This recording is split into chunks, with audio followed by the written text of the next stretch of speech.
عاجل. أمطار رعدية غزيرة على العديد من ولايات الوطن بدءا من ليلة اليوم الجمعة. إليكم التفاصيل.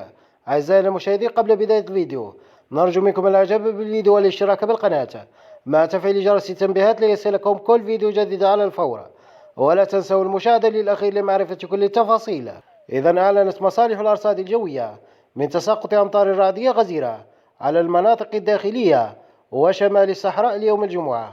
وحسب تنبيه لذات المصالح يفيد بتساقط أمطار رعدية غزيرة بداية من الساعة 6 من مساء اليوم إلى غاية صبيحة يوم غد السبت بحول الله.